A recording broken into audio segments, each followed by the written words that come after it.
Pastor గారు, తల్లి పక్కన కొడుకు పడుకోవడం ఏంటండి? అది ఎంతవరకు కరెక్ట్, ఎంతవరకు వాస్తవం అనేది మీరు తెలియజేస్తారని కోరుకుంటున్నాను. ఒక మాజీ పాస్టర్ గా నాకు చెప్పక తప్పడం లేదు, కాబట్టి ఆ విషయాన్ని నేను తెలియజేస్తున్నాను. చూడండి, విశుద్ధ గ్రంథం నుండి ఆది కాండము 35వ అధ్యాయము 22వ వచనము. ఇశ్రాయేలు ఆ దేశంలో నివసించుచున్నప్పుడు రూబేను వెళ్ళి తన తండ్రి ఉపపత్ని అయిన బిల్హాతో శయనించెను. ఆ సంగతి ఇశ్రాయేలులకు వినబడెను. సెక్స్ చేశారు. ఆ సంగతి తండ్రికి తెలిసింది, కానీ ఏమనలేదు. సెక్స్ చేశారు. ఆ సంగతి తండ్రికి తెలిసింది, కానీ ఏమనలేదు. తండ్రి గారు, అరే నీకు తల్లిలో ఉంది, తప్పురా, ఈ పలకమాసిన మనకెందుకని చెప్పలా? తండ్రి గారు, అరే నీకు తల్లిలో ఉంది, తప్పురా, ఈ పలకమాసిన మనకెందుకని చెప్పలా? అదే విషయము నూతన నిబంధనలో కూడా మారదు. కొరింథీయులకు రాసిన మొదటి పత్రిక 5వ అధ్యాయము 1వ వచనాన్ని చదువుతున్నానండి. మీలో జారత్వము ఉన్నదని వదంతి కాదు, మీలో ఒకడు తన తండ్రి భార్యను ఉంచుకున్నాడట, అట్టి జారత్వము అన్యులలోనైనా జరగదు. ఇలాంటి సంగతి అన్యుల్లో జరగదు. ఎక్కడ జరుగుతుంది? ఈ క్రైస్తవ్యంలో జరుగుతుందండి. తండ్రి భార్యను ఉంచుకున్నాడంటే తల్లిని ఎంత, ఆ మాటలు నా నోటితోటి నేను పలకలేకపోతున్నానండి గణేష్ గారు. ఈ గ్రంథం ఏదైతే నేర్పుతుందో అదే వాళ్ళు ఆచరణలో పెడతారు. ఈ గ్రంథం ఏదైతే నేర్పుతుందో అదే వాళ్ళు ఆచరణలో పెడతారు. ఇకనైనా సరే మన గుడ్డి క్రైస్తవులందరూ కూడా అర్థం చేసుకుంటారని కోరుకుంటున్నాను. కళ్ళు తెరుచుకోండి, కళ్ళు తెరుచుకొని ఈ బొగడా బైబిల్ వదిలేస్తారని కోరుకుంటున్నాను.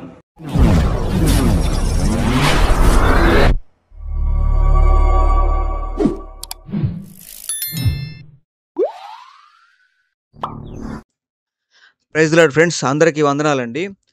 బైబిల్లో బూతులు ఉన్నాయి అని చెప్పి కొంతమంది మతోన్మాదులు వీడియోలు చేస్తూ ఉన్నారండి. ఈ యొక్క వీడియోలో ఎక్స్ పాస్టర్ని నేను అని చెప్పి సత్యబాబు అనే వ్యక్తి బైబిల్లో తల్లితో వ్యభిచారం చేసిన, తల్లితో పాపం చేసిన కొడుకు తప్పు కాదు అని ఉన్నట్లుగా ఈయన అక్కడ అమాయక హైందవులను మోసం చేస్తూ మాట్లాడుతూ ఉన్నాడు. ఇతను కొంతకాలం సంఘాన్ని నడిపించిన వ్యక్తి, పాస్టర్గా చలామణి అయినటువంటి వ్యక్తి. కాబట్టి ఇతను చెబితే నిజమే కదా అనుకుంటారు, బైబిల్ అలాగుందేమో, నిజమే కదా అని భావించే ఒక అవకాశం ఉంది కొంతమంది. అయితే మరి ఈ యొక్క అడుగు తింటాకి ఏదైతే బతుకు తెరువు కోసం వెళ్ళాడో ఈ ముసలోడు, మరి పెన్నాళ్ళు పెద్దవాడు కదా అని మనం కొంచెం నేను గౌరవిస్తూ ఉన్నాను. కానీ మరి ఇన్నాళ్ళు బైబిల్ బోధించిన వ్యక్తికి వ్యభిచారాన్ని బైబిల్ ఖండిస్తుంది, తల్లితో శారీరక సంభోగం పెట్టుకోవద్దు అని బైబిల్ ఖండిస్తుంది అని స్పష్టంగా బైబిల్లో ఉంటుంది, చాలా సందర్భాల్లో ఉంటుంది. మరి అలాంటి విషయాన్ని కూడా ఇతను కప్పిపుచ్చుతూ దాచిపెడుతూ ఆ యొక్క సందర్భాల్లో తప్పు జరిగింది అని బైబిల్ చెబుతున్నప్పుడు కూడా అలా కాదు, బైబిల్ దాన్ని ప్రోత్సహిస్తున్నట్లుగా ఈయన చెప్తా ఉన్నాడు. ఆ సందర్భాలు యథార్థంగా ఇప్పుడు ఇతను క్రైస్తవాన్ని విడిచిపెట్టి వెళ్ళిపోవచ్చు, కానీ ఆ సందర్భంలో ఏం చెప్పబడింది అనేది తీసుకొని దాని ప్రకారంగా ఈయన ఏదైనా ఉంటే చెప్పాలి. కానీ కొన్ని వాక్యాలు దాచిపెట్టేసి కొన్ని వాక్యాలు చూపిస్తూ అమాయక హైందవులు మోసం చేస్తూ ఉన్నాడు. అంటే ఇంతగా దిగజారిపోయినప్పుడు, ఇంతగా ఆయన దిగజారిపోయి బతుకుతున్నప్పుడు మరి ఇలాంటి వాడిని మనం గౌరవించాల్సిన అవసరం అయితే లేదు. కాబట్టి మనం ప్రేమిద్దాం, సహిద్దాం, ఎంతవరకు మన వరకు. కానీ దేవుడి రాజ్యాన్ని కూల్చేవాడు ఎవడైతే ఉన్నాడో వాడి మీద కొరడ పట్టుకొని జులిపించాల్సిన పరిస్థితి ఉందన్నమాట.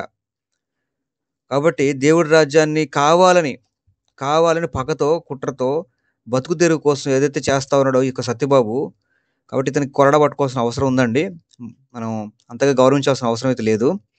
కాబట్టి సత్యబాబు, ఒకసారి నీ మనస్సాక్షి అనేది ఒకటి ఉంటే కనుక, చచ్చిపోకుండా ఉంటే కనుక ఒకసారి ఆలోచన చేయి. ఈ వీడియో చూసి నువ్వు ఎంత తప్పుగా మాట్లాడుతూ ఉన్నావు, ఎంతకాలం బతుకుతావు, డబ్బు సంపాదించి ఎంతకాలం, తిండికి ఆశించి ఎంతకాలం బతుకుతావు భూమి మీద? ఆల్రెడీ దగ్గర పడింది కదా రోజులు నీకు. కాబట్టి చచ్చిపోయిన తర్వాత మనం ఇలా మాట్లాడటం ద్వారా నేను ఎక్కడికి వెళ్తావు, నరకానికి వెళ్తావు అనే ఒక ఆలోచన మీకు ఉండాలి. కాబట్టి సరే, ఇక ఎంత తిట్టినా ఏం లాభం, దున్నపోతు మీద వానబడ్డట్టే. కాబట్టి వీళ్ళు మారాలని ప్రార్థన చేయడం తప్ప చేసేదేం లేదు.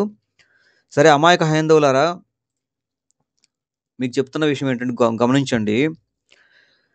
బైబిల్‌లో వ్యభిచారాన్ని ఎట్టి పరిస్థితుల్లో ప్రోత్సహించలేదు. బైబిల్ దేవుడు పరిశుద్ధ దేవుడు. నేను పరిశుద్ధుడను, మీరు కూడా పరిశుద్ధులుగా ఉండాలని చెప్పినటువంటి బైబిల్ దేవుడు చెప్పాడు. అది విషయం గుర్తుపట్టండి. అలాగే బైబిల్‌లో బూతులున్నాయి, బైబిల్ వ్యభిచారాన్ని ప్రోత్సహించింది అని మాట్లాడారు కదా మీరు. ఒకసారి మీ గ్రంథాలు తీసి చదవండి. బ్రహ్మ సరస్వతితో చేసిందేంటి? బ్రహ్మే ఒప్పుకున్నాడు, నేను తప్పు చేశానని ఒప్పుకొని సిగ్గుతో తల వంచుకొని తన శరీరాన్ని విడిచిపెట్టాడని మనకు ఉంది మీకు హిందూ గ్రంథాల్లో. అలాగే విష్ణువు బృంద తోటి చేసిందేంటి? అలాగే శంఖచూడు భార్యతో చేసిందేంటి? జలంధుడి భార్యతో చేసిందేంటి? చూడండి. కాబట్టి ఇలాంటి అన్ని భూత విషయాలు అన్నీ ఎక్కువగా పెట్టుకుంది మీరు. మీ దేవుళ్ళు చేసినటువంటి సంఘటనలు, ఆ కర్మఫలం అనుభవించిన సంఘటనలు మీ గ్రంథాల్లో ఉన్నాయి. అవి చూసుకోండి ముందు. బైబిల్లో మనుషులు చేసిన తప్పులు ఉన్నాయి, అవి ఖండించినటువంటి దేవుడు ఉన్నాడు అనే విషయాలు మీరు గుర్తుపట్టాలి ఈరోజు వీడియోలో. ఒకళ్ళ మీద మనం ఏదన్నా బురద చల్లే ప్రయత్నం చేస్తే బైబిల్ మీద బురద చల్లలేరు. బైబిల్ పరిశుద్ధ గ్రంథం. ఆ బురద వచ్చి మీ మీద పడద్దన్న విషయం గుర్తుపట్టండి. మేము మీ హిందూ గ్రంథాల గురించి, మీ దేవుడి గురించి మాట్లాడామంటే కారణం మీరే. పైగా మీలాంటి వాళ్ళ వల్ల బైబిల్ ప్రచారం జరిగి ఇంకా ఎక్కువగా విస్తరించబడద్దన్న విషయం కూడా గుర్తుపట్టండి. అది సరే. అయితే ఇప్పుడు ఏదైతే రూబేను గురించి మాట్లాడారో, రూబేను యాకోబు యొక్క ఉపపత్నితో, తండ్రి భార్యతో ఓకే శారీరక సంభోగం పెట్టుకున్నాడు, కాదంట్లా. అయితే దీన్ని తప్పని ఖండించలేదని ఎలా మాట్లాడతారు? బైబిల్లో స్పష్టంగా యాకోబు దాన్ని తప్పు అని ఖండించాడు.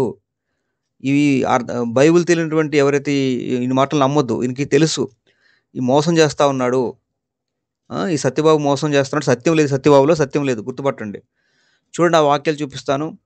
ఆదికాండం 35వ అధ్యాయం 22వ వచనం. ఇజ్రాయేలు ఆ దేశంలో నివసించుచున్నప్పుడు, అంటే యాకోబు ఆ దేశంలో నివసిస్తున్నప్పుడు, రూబేను వెళ్ళి తన తండ్రి ఉపపత్ని అయిన బిల్హాతో శయనించెను. కొడుకు వెళ్ళి తండ్రి యొక్క ఉపపత్నితో శయనించడం ఉంది. ఇది తప్పని ఖండించలేదు అని చెప్పారు కదా. అసత్యబాబు చూడు, ఆదికాండం 49వ అధ్యాయము 3వ వచనం 4వ వచనం. ఆదికాండం 49వ అధ్యాయం 3వ వచనం 4వ వచనం. రూబేను, నీవు నా పెద్ద కుమారుడు, నా శక్తియు నా బలము యొక్క ప్రథమ ఫలము అని రాసి ఉందా? తర్వాత, నీళ్ల వలె చంచలుడవై నీవు అతిశయం పొందవు, నీ తండ్రి మంచము మీదకి ఎక్కితివి, దానిని అపవిత్రము చేసితివి, అతడు నా మంచము మీదకి ఎక్కెను. ఇక్కడ తండ్రి ఏమంటున్నాడు కొడుకుతోటి? నువ్వు నా మంచాన్ని ఎక్కావు, అపవిత్రం చేశావు అని చెప్పి తిడుతున్నాడు. ఇక్కడ తండ్రి కొడుకులను ఆశీర్వదించే సందర్భాల్లో రూబేనుని ఆశీర్వదించలేదు. నువ్వు అపవిత్రం చేశావు అంటే అర్థం ఏంటి? గద్దించినట్ట? తప్పు నువ్వు చేసిన తప్పని చెప్పినట్టు కాదా? ఆశీర్వదించలేదు రూబేన్ని. అలాగే నువ్వు తప్పు పని చేసావు అని చెప్పి తండ్రి కొడుకుతో చెప్తున్నాడు సందర్భం ఇది. కాబట్టి తప్పని చెప్పలేదు యాకోబు అన్నావు. ఏ విధంగా నువ్వు బైబిల్ బోధించావు? సెక్స్ చేశారు, ఆ సంగతి తండ్రికి తెలిసింది కానీ ఏమనలేదు. సెక్స్ చేశారు, ఆ సంగతి తండ్రికి తెలిసింది కానీ ఏమనలేదు. తండ్రి గారు, అరే నీకు తల్లిలో ఉంది, తప్పురా, ఈ తలకు మాసిన మనకెందుకని చెప్పలా? తండ్రి గారు, అరే నీకు తల్లిలో ఉంది, తప్పురా, ఈ తలకు మాసిన మనకెందుకని చెప్పలా? ఇదేనా నీ జ్ఞానము? అంటే ఈ విధంగా నువ్వు క్రైస్తవ్యాన్ని వదిలేసి వెళ్ళిపోయావా? అర్థం చేసుకొని బైబిల్ని అర్థం చేసుకుని ఇలా వెళ్ళిపోయావా? బతకాలనుకుంటే బతకడానికి బోల్డ్ మార్గాలు ఉన్నాయి. అడుక్కు తింటున్నటువంటి సంతోషము కూడా, రాజమండ్రి సంతోషం అని కుష్ఠరోగి ఉన్నటువంటి ఆమె కూడా క్రైస్తవ్యాన్ని దూషించలేకపోయింది. అడుక్కు తింటూ కూడా బతకడానికి అనేక మార్గాలు ఉన్నాయి. అలాంటి వాళ్ళని చూసి సిగ్గు తెచ్చుకో కనీసం. కాబట్టి యాకోబు కొడుకుతో అంటున్నాడు, నువ్వు అపవిత్రమైన పని చేసావు అంటున్నాడు. అంటే క్లియర్గా తప్పు చేసావని తిడుతున్నాడు కొడుకుని. ఆశీర్వదించలేదు. ఇక్కడ మిగతా కొడుకులను ఆశీర్వదించాడు కానీ రూబేనుని ఆశీర్వదించలేదు అని క్లియర్ కనపడతా ఉంది. తర్వాత,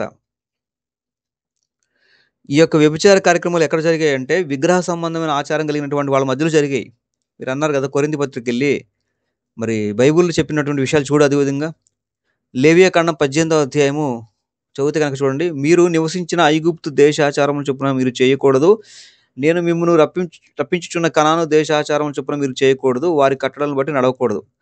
ఏది విగ్రహ సంబంధమైనటువంటి ఈ దేశాలు ఏవవుతున్నాయో వీటిలో ఒక ఆచారాలు ఉండే, ఆ ఆచారాల ప్రకారం మీరు చేయకూడదు అని యెహోవా చెప్తా ఉన్నాడు. ఏం ఆచారాలు చూడు, మీలో ఎవరును తమ రక్త సంబంధుల మానచ్ఛాదమును తీటకు వారిని సమీపింపకూడదు, నేను యెహోవాను. రక్త సంబంధికులు ఎవరైతే ఉన్నారో, బంధువులు ఎవరైతే ఉన్నారో వాళ్ళ యొక్క మానచ్ఛాదం అంటే రేప్ చేయటం కానీ వాళ్ళ శారీరక సంబంధం పెట్టుకోవడం కానీ చేయకూడదు అంటున్నాడు. అవి విగ్రహ సంబంధమైన ఆ దేశాల యొక్క ఆచారం అని చెప్తా ఉన్నాడు బైబిల్లో. లేవికాండం 18వ అధ్యాయం 7 నుండి 8 వచనాలు కనుక చూస్తే చూడండి, నీ తండ్రికి మానచ్ఛాదముగా నున్న నీ తల్లి మానచ్ఛాదమును తీయకూడదు. అంటే తల్లి మానచ్ఛాదం తీయకూడదు. ఆమె నీ తల్లి, ఆమె మానచ్ఛాదమును తీయకూడదు. నీ తండ్రి భార్య మానచ్ఛాదమును తీయకూడదు, అది నీ తండ్రిదే. కాబట్టి తల్లితో సంభోగం పెట్టుకుని బైబిల్ చెప్పిందా? తప్పని చెప్పింది. అది విగ్రహ సంబంధమైన ఆచారం, మీరు చేయబాకండి అని చెప్పింది. ద్వితీయోపదేశ కాండం 22వ అధ్యాయం 30 వచనం, ఎవడనూ తన తండ్రి భార్యను పరిగ్రహింపకూడదు, తన తండ్రి విప్పదగిన కోకను విప్పకూడదు. అలాగే ద్వితీయోపదేశ కాండం 27వ అధ్యాయం 20 వచనం, తన తండ్రి భార్యతో శయనించేవాడు తన తండ్రి కోకను విప్పినవాడు గనుక వాడు శాపగ్రస్తుడని చెప్పగా ప్రజలందరూ ఆమేనని అనవలెను. ఖచ్చితంగా క్లియర్గా బైబిల్ చెప్తా ఉంది. ద్వితీయోపదేశ కాండంలో కానీ లేవి కాండంలో కానీ తండ్రి భార్యను ముట్టుకోకూడదు, తల్లితో చేయకూడదు, తప్పు చేయకూడదని, అలా చేసినవాడు శాపగ్రస్తుడని చెప్తా ఉంది. కాబట్టి బైబిల్ ఇలాంటి మంచి గ్రంథం కావాలా, లేకపోతే రేపులు చేసినటువంటి ఆ గ్రంథాలు కావాలా, ఆ ఆచారాలు కావాలా, మీరు డిసైడ్ చేసుకోవాలి. స్పష్టంగా పాపాన్ని తప్పుగా ఖండించినటువంటిది బైబిల్, పరిశుద్ధ గ్రంథం అని అందుకే దీనికి పేరు. తర్వాత కొరింథీ పత్రిక వచ్చారండి మీరు. కొరింథీ పత్రికలో చూపిస్తూ అక్కడ కూడా ఏదో తప్పులు సమర్థించినట్టుగా మీరు తీసుకున్నారు, కానీ కనీసం ఆ సందర్భాలు చదివారా? చదవలేదు. మొదటి కొరింథీ రాసిన పత్రిక 5వ అధ్యాయము చూద్దాం. మీలో జారత్వం ఉన్నదని వదంతి కలదు, మీలో ఒకడు తన తండ్రి భార్యను ఉంచుకున్నాడట, అట్టి జారత్వము అన్యులలోనైనను జరగదు. అన్యులలోని అంటే ఇంకా అన్యులు చాలా మంచివాళ్ళు అది అని చెప్పినట్టు కాదు. ఇలాంటి పని చేయబాకండి. క్రైస్తవులు మీరు చెప్పుకుంటూ, పరిశుద్ధులను చెప్పుకుంటూ, పరిశుద్ధ గ్రంథం పాటిస్తూ అని చెప్పి ఉన్నవాడు మీరు చెప్పుకుంటూ, మంచిగా జీవించాలి చెప్పుకుంటూ మళ్ళీ ఇలాగ మీరు జీవిస్తున్నారు, ఎంతవరకు కరెక్ట్ అని తిడుతున్న సందర్భం. తర్వాత 2వ వచనం, ఇలాంటి కార్యము చేసిన వాడిని మీలో నుండి వెలివేసిన వారు కారు. వ్యభిచారం చేసేవాడు మీ దగ్గర ఉన్నాడు, అలాంటి వాడిని వెలివేయాలి కదా, వెలివేయాలి అని చెప్తున్నాడు. అంటే తప్పు, జారత్వం చేయడమే తప్పు, తండ్రి భార్యను ఉంచుకోవడం తప్పు, అలాంటి వాడిని వెలేయండి, మీలో ఉంచుకోబాకండి అని చెప్తున్నాడు పౌలు గారు. నేను దేహ విషయమై దూరముగా ఉన్నను, ఆత్మ విషయమై సమీపంగా ఉండి మీతో కూడా ఉండినట్టుగానే ఇట్టి కార్యము ఇలాగూ చేసిన వాడిని గురించి ఇదివరకే తీర్పు తీర్చి ఉన్నాను. ఎంతమందికి చెప్పాను మీకు, అలాంటి వాడిని నువ్వు దగ్గర ఉంచుకోబాకండి, అలాంటి వాడితో ఫ్రెండ్షిప్ చేయబాకండి, అలాంటి వాడిని వెలివేయండి అని చెప్పాను, తీర్పు తీర్చాను, మీరు పట్టించుకోలేదని చెప్తున్నాడు. మొదటి కొరింథీ రాసిన పత్రిక 1వ అధ్యాయం 5వ వచనం 9వ వచనం, జారులతో సాంగత్యం చేయవద్దని నా పత్రికలు మీకు రాసి ఉంటుంది. కాబట్టి ఎవడైతే జాగ్రత్తం చేస్తున్నాడో వాడితో ఫ్రెండ్షిప్ చేయొద్దని చెప్పాను కదా మీకు అంతకుముందు అని చెప్తున్నాడు. తర్వాత అయితే ఈ లోకపు జారులతో నేను అని రాస్తున్నాడు. ఖచ్చితంగా జారత్వాన్ని క్లియర్గా ఖండిస్తున్నాడు పౌలు గారు. సంఘంలో అలాంటి వాళ్ళంటే వెలివేయండి, అలాంటి వాళ్ళు ఫ్రెండ్షిప్ చేయబాకండి అంటున్నాడు. అంటే బైబిల్ తప్పుని సమర్థించట్లేదు, తప్పు చేయొద్దని చెప్తుంది బైబిల్. అలాంటి వాటిని ఫ్రెండ్షిప్ కూడా చేయొద్దని చెప్తుంది బైబిల్. కాబట్టి ఇంత మంచి బైబిల్ పట్టుకొని, పరిశుద్ధ గ్రంథాన్ని పట్టుకొని నోటికి వచ్చినట్టు మాట్లాడటానికి ఎలా నోరు వచ్చింది మీకు? అసత్యబాబు శాపానికి లోనవుతావు, జాగ్రత్త. ఇప్పటికైనా మనసు మార్చుకొని దేవునికి క్షమాపణ అడుగు, ఖచ్చితంగా బైబిల్ నీకు అర్థమవుతుంది. లేదు కాదకూడదు ఉంటావా, ఇక మీ ఇష్టం అండి. అది విషయం మిత్రులారా. వీడియో నచ్చిన వరకు ఒక లైక్ చేసి కామెంట్ చేసి మీకు అభిప్రాయాన్ని పంచుకోండి. తెలిసిన విషయాలైనప్పుడు కూడా మనం సత్యం చెప్పాల్సి ఉంది, మనం కూడా వీడియోలు చేయాల్సి ఉంది. అసత్య వీడియోలు ఎన్ని ఉంటే సత్యం వీడియోలు కూడా అన్ని ఉండాలి. మన పని మనం చేద్దాము. తర్వాత దేవుడు తన ఈ యొక్క వీడియోలు కానీ ఈ మెసేజ్ని కానీ దేవుడు ఎవరికి చేరవేయాలో వాళ్ళకి చేరవేస్తాడు, వాళ్ళు మారుతారు. అది మీ యొక్క ప్రార్థనలు జ్ఞాపకం చేసుకోండి. అందరికీ thank you. Praise lord. Bye అండి.